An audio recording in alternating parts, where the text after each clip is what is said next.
Class 11 exercise 7.6।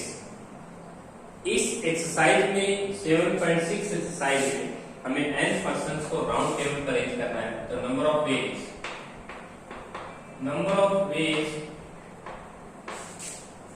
Of n person, यदि हमारे पास n person है, arrange n person arrange in a round table. तो round table के ऊपर यदि हम n पर्सन्स को राउंड टेबल के ऊपर यदि हम n पर्सन्स की अरेंजमेंट करना चाहते हैं तो हम फॉर्मूला जो यूज करेंगे एक्सरसाइज में वो होगा n-1 का factorial. That is our result. इस रिजल्ट के ऊपर हमें कुछ क्वेश्चन सॉल्व करने हैं। देखिए, number of ways of n person can be arranged in round table. तो यहाँ पे हमें लिखा है कि n पर्सन को यदि राउंड टेबल पर अरेंज करना है तो फॉर्मूला होगा n-1 का फैक्टोरियल। तो इसके लिए आपको क्या करना है, टेक 5 पर्सन। यदि आप 5 पर्सन लेते हैं, टेक 5 पर्सन, तो देखिए आपके पास राउंड टेबल के ऊपर आप दो तरीके से लगा सकते हैं 5 पर्सन को। एक होता है क्लॉकवाइज डायरेक्शन, एक होती है क्लॉकवाइज डायरेक्शन। तो ये हमारे पास क्लॉकवाइज डायरेक्शन हो गई है। क्लॉकवाइज डायरेक्शन में हम इनको अरेंज कर रहे हैं। एक होता है एंटी क्लॉकवाइज डायरेक्शन। यदि मान लीजिए आप इन्हीं 5 पर्सन्स को इस तरह से अरेंज करते हैं ए बी सी डी और ई, तो एक अरेंजमेंट और भी है, वो एंटी क्लॉकवाइज डायरेक्शन में है, जिसको हम बोलते हैं एंटी क्लॉकवाइज डायरेक्शन। तो हमारे पास 5 पर्सन को राउंड टेबल पे अरेंज करने के दो वेज है, चाहे तो क्लॉकवाइज डायरेक्शन में सिटिंग कराएंगे या एंटी क्लॉकवाइज में सिटिंग कराएंगे। लीनियर अरेंजमेंट यदि 5 पर्सन्स की देखें तो ए बी सी डी ई, और दूसरी अरेंजमेंट होगी B C D E A, next arrangement होगी C D E A B, next arrangement होगी D E A B C, और ये हमारे पास नेक्स्ट अरेंजमेंट होगी ई के बाद हो जाएगा ए बी सी डी। तो यहाँ पे आप देख सकते हैं कि हम यदि इन 5 पर्सन्स की लीनियर अरेंजमेंट अगर करें तो हमारे पास 5 बनती है। इसका मतलब ये हुआ कि जो हम 5 पर्सन्स को लाइन में अरेंज करते थे तो हमारे पास रिक्वायर्ड आंसर होता था 5 फैक्टोरियल। लेफ्ट हैंड साइड में राउंड टेबल पे जो सिटिंग पे हम मान लेते हैं x है और ये 5 आदमी 5 पर्सन्स है, तो एक तो में 5 कर देंगे क्योंकि 5 अरेंजमेंट है, लीनियर अरेंजमेंट, तो ये बैलेंस हो जाएगा। हम टोटल अरेंजमेंट 5 फैक्टोरियल कर रहे हैं। How many ways in round table हम x मान रहे हैं, और इन राउंड टेबल पे जो सिटिंग का जो 5 अरेंजमेंट बन रहा है यदि हम उसको टोटल से मल्टीप्लाई करते हैं तो हमारे x की जो वैल्यू निकल के आती है वो आती है 5 फैक्टोरियल अपॉन में 5। तो हमारे पास रिक्वायर्ड आंसर होगा 5 फैक्टोरियल को हम कैंसिल करें, 5 into 4 का फैक्टोरियल अपॉन में 5 से 5 कैंसिल, x की वैल्यू आ जाएगी 4 का फैक्टोरियल। एक बार फिर देखिएगा, यदि हम n पर्सन को राउंड टेबल पर अरेंज करते हैं तो हमारी टोटल अरेंजमेंट हम फॉर्मूले में लिखवा रहे हैं, राइट रिटर्न में दे रहे हैं n-1 का फैक्टोरियल होता है। इसका प्रूफ देख लीजिए। यदि मान लीजिए आप 5 पर्सन को राउंड टेबल पर अरेंज करते हैं तो राउंड टेबल के ऊपर 5 पर्सन के अरेंज करने के दो वेज है, चाहे तो आप क्लॉकवाइज डायरेक्शन में लीजिए या एंटी क्लॉकवाइज। यहाँ पे आप लिख सकते हैं क्लॉकवाइज और यहाँ पे लिख सकते हैं आप एंटी क्लॉकवाइज। अब हम इन 5 पर्सन्स की जो लीनियर अरेंजमेंट मान रहे हैं वो हमारे पास लीनियर अरेंजमेंट पहले डिवीजन की है, चाहे तो आप ये बी सी बी सी, अब ये कितने तरीके से मूव हो सकते हैं। तो टोटल अगर अरेंजमेंट देखें तो हमारे पास 5 फैक्टोरियल। इधर हम राउंड टेबल पे हमें नहीं मालूम है, हम x मान लेते हैं, और राउंड टेबल पे जो लीनियर अरेंजमेंट है उसकी टोटल वेज है 5, तो आपको 5 से मल्टीप्लाई करना है। तो total arrangement equal to total arrangement, आप टोटल अरेंजमेंट को टोटल अरेंजमेंट के बराबर रखें, 5 से डिवाइड करेंगे तो आंसर होगा 4 फैक्टोरियल। यदि हम n पर्सन को राउंड टेबल पे अरेंज करते हैं तो 1 लैक्स का फैक्टोरियल करते हैं। देखिए यहाँ पे एग्जांपल में देखिएगा, हमें 5 पर्सन अरेंज करना था राउंड टेबल पे तो आंसर आया 4 का फैक्टोरियल, मींस जितने टोटल पर्सन होंगे उसमें से 1 लेस हो जाएगा। तो ये है आपकी एक्सरसाइज का रिजल्ट। अब हम एक्सरसाइज करेंगे 7.6। 7.6 जो एक्सरसाइज होगी वो बहुत ही इजी एक्सरसाइज है। 7.6 का जो फर्स्ट क्वेश्चन है, इन हाउ मेनी वीक्स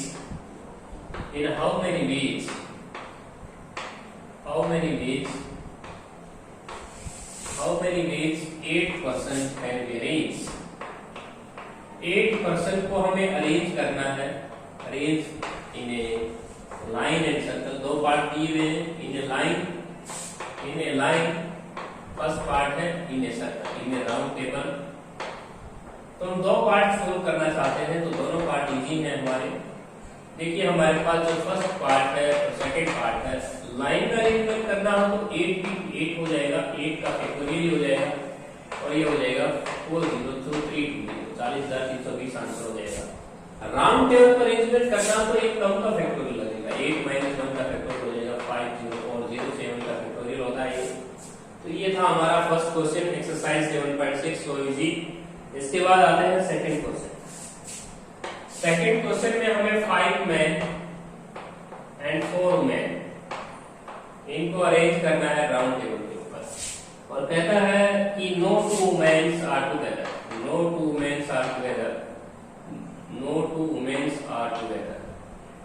दोनों की दोनों वुमेन्स जो है, दो वुमेन इकट्ठी ना आए, इस तरह से अरेंजमेंट करनी है। तो इस तरह से अरेंजमेंट करने के लिए मैं आपको एक डायग्राम बना देता हूँ। यहाँ पे आप मैन M1 की सीटिंग कराएं, या W1 की कराएं, या M2 कराएं, या W2 कराएं, और यहाँ पे M3 की कराएं, या W3 हो जाएगा मैन नंबर 3, और यहाँ पे आपके पास मैन 4 हो जाएगा, और यहाँ W4 हो जाएगा, और यहाँ पे मैन 5 हो जाएगा। तो मैन M1 हुआ, M2, M3, M4, M5, लेकिन जो वुमेन के अरेंजमेंट है यहाँ पे भी हो सकती है वुमेन नंबर 5। तो इन 5 पर्सन्स के बीच में जो वुमेन्स है, वुमेन जो है उसके 5 वेज बन रहे हैं। तो आप यहाँ पे देख सकते हैं no two men are together means आपके पास जगह है 5 परमुटेशन 4 और इनटू 5 - 1 का फैक्टोरियल। तो इसका मीनिंग ये है कि जो वुमेन्स की जो जगह बन रही है वो 5 बन रही है, और वुमेन आपके पास 4 है, तो वुमेन की अरेंजमेंट हो जाएगी 5 परमुटेशन 4। और 5% मैन को जब हम राउंड टेबल पे अरेंज करेंगे तो 1 लेस का फैक्टोरियल लगेगा। तो ये हो जाएगा 5 परमुटेशन 4 हो जाएगा 5 का फैक्टोरियल अपॉन 1 का फैक्टोरियल, और ये हो जाएगा 4 का फैक्टोरियल। ये हो जाएगा 120 की मल्टीप्लाई 54 के साथ, तो हो जाएगा 2880। That is the required answer. एक बार फिर देखिए 5 वुमेन और 4 वुमेन्स को राउंड टेबल पे हमें इस तरह से अरेंज करना था कि 2 वुमेन इकट्ठी नहीं आनी चाहिए थी। तो इसके लिए वुमेन्स की जो फिलअप करने की जो जगह बन रही है हमारे डायग्राम में वो 5 बन रही है। वुमेन हमारे पास 4 है, वो वुमेन्स को इन 5 जगहों पे जाके कहीं पे भी आप अरेंज कर सकते हो। तो इसके लिए हो जाएगा 5 परमुटेशन 4। अब मैन की सीटिंग राउंड टेबल पे करानी है तो 1 लेस का फैक्टोरियल लगेगा, 5 - 1 का फैक्टोरियल लगेगा। इसके बाद आते हैं क्वेश्चन नंबर 3।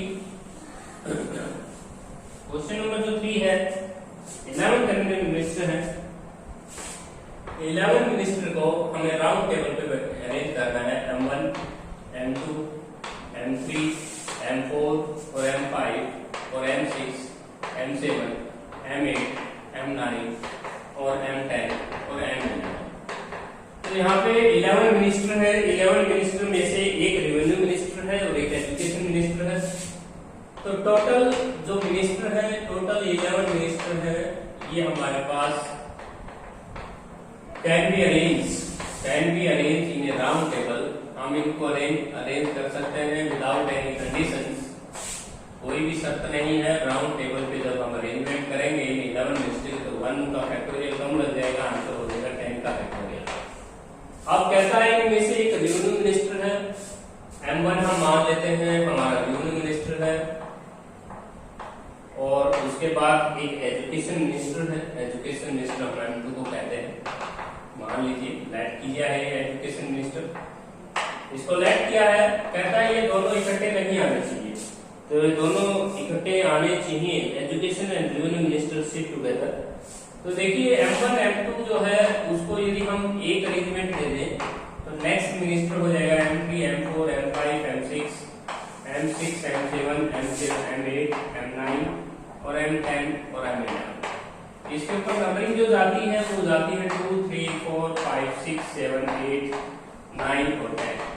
तो राउंड टेबल पे जो हमारी काउंटिंग में जो ये मिनिस्टर आए हैं ये 10 आए हैं, तो राउंड टेबल पे अरेंजमेंट हो जाएगी 10 माइनस 1 का फैक्टोरियल। अब ये मूव कर सकते हैं, ये दो तरीके से साथ में रह सकते हैं, क्या तो m1 m2 लिख सकते हैं या m2 m1 लिख सकते हैं, इसलिए 2 आ जाएगा। तो आंसर गोज टू 2 मल्टीप्लाई 9 का फैक्टोरियल।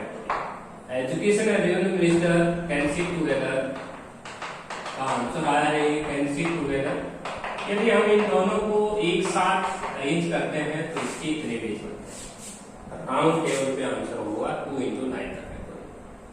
यदि हमारे पास टोटल मिनिस्टर की अरेंजमेंट पूछी होती तो हम कह देते 10 का factorial.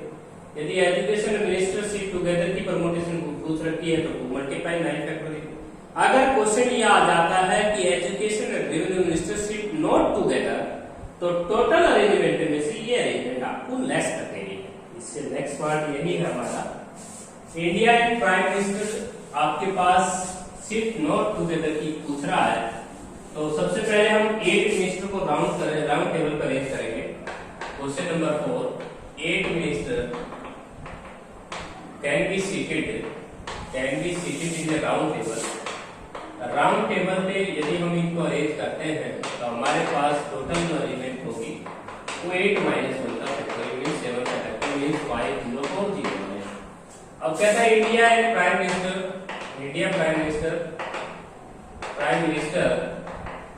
And Pakistan prime minister sit together के दिखा देते हैं। पाकिस्तान के प्राइम मिनिस्टर सिट टुगेदर, दोनों की यदि हम सिट टुगेदर की दिखाते हैं सिट टुगेदर, तो हमारे पास देखिए हम जो पीएम है इंडिया एंड पाकिस्तान, इसको हम 1 कह रहे हैं, इसके अरेंजमेंट कर रहे हैं 1, दोनों एक साथ में है। इंडिया का प्राइम मिनिस्टर और पाकिस्तान का प्राइम मिनिस्टर सिट टुगेदर के हम निकाल रहे हैं राउंड टेबल पे।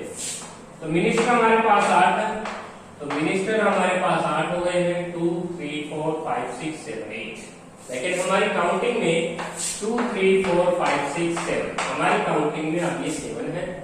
इंडिया एंड प्राइम मिनिस्टर जो है एक साथ यहाँ पे पीआई भी हो सकता है, ये दूसरा बेस है M और यहाँ पे आप देख सकते हैं India and Pakistan prime minister के 2 बेस बन रहे हैं। तो 2 मल्टीप्लाई में 7 माइनस 1 का फैक्टोरियल भी हो जाएगा 2 into 6 का फैक्टोरियल, तो ये आ जाएगा आपका 2 मल्टीप्लाई 7 20। रिक्वायर्ड आंसर होगा 1440। अब टोटल में से आपको 1 लेस करना है, टोटल में से 1 लेस करेंगे 5040 माइनस का 1440, रिक्वायर्ड आंसर होगा 3600। तो ये हमारे पास रिक्वायर्ड आंसर आ जाएगा।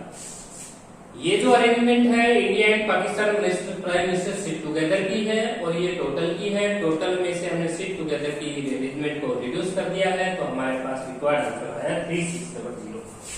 नेक्स्ट क्वेश्चन है लास्ट क्वेश्चन हमारे पास है। फिफ्थ क्वेश्चन देखिए, हमारे पास 4 आइडेंटिकल बॉल्स, 3 बॉल्स है हमारे पास, 3 बॉल्स है हमारे पास, ब्लैक बॉल है विच कलर इन ब्लैक। इसके बाद लास्ट 4 ब्लू बॉल है, 4 ब्लू बॉल और हमारे पास 5 रेड बॉल, आइडेंटिकल बॉल। ये एक जैसी बॉल है, आइडेंटिकल बॉल, आप यहाँ पे आइडेंटिकल बॉल लिख सकते हैं। इनको हमें अरेंज करना है मान लीजिए रो में और राउंड टेबल पे या सर्कल में। तो राउंड टेबल रोज में अगर आप इनको अरेंजमेंट करते हैं तो हमने फॉर्मूला लगाया था arrangement in rows, total ball हमारे पास हो जाएंगे, टोटल बॉल हो जाएंगी 12। अब इनको अरेंज किया है हमने रो में, तो अरेंज इन रो, यदि हम इनको रो में अरेंज करते हैं तो रिक्वायर्ड आंसर होगा 12 का फैक्टोरियल अपॉन 3 फर्स्ट काइंड। हमने एक फॉर्मूला पढ़ा था, there are total n things and which and out of n things P1 are like of first kind and P2 are alike of second kind, Q are alike and R alike of third kind, and remaining are different. Then formula goes to n का factorial upon p factorial, q factorial, r का factorial. Same यही चीज है यहाँ पे, 3 का factorial into 4 का factorial into 5 का फैक्टोरियल, आंसर हो जाएगा 12 मल्टीप्लाई 11 मल्टीप्लाई। आप इतना भी छोड़ सकते हैं आंसर को। इसके बाद नेक्स्ट है, यदि आप इसको अरेंज करते हैं, arrange in round table. Round table के अंदर आप जानते हैं एक सम का फैक्टोरियल लगता है, तो जब हम टोटल फोर्स 12 कर रहे हैं तो हमारे पास ऊपर होगा 3 11 का फैक्टोरियल अपॉन 3 का फैक्टोरियल इंटू 4 का फैक्टोरियल इंटू 5 का। That is our required answer. यदि हम राउंड टेबल पे अरेंज करते हैं तो आप फॉर्मूला जानते हैं, n-1 का फैक्टोरियल होता है।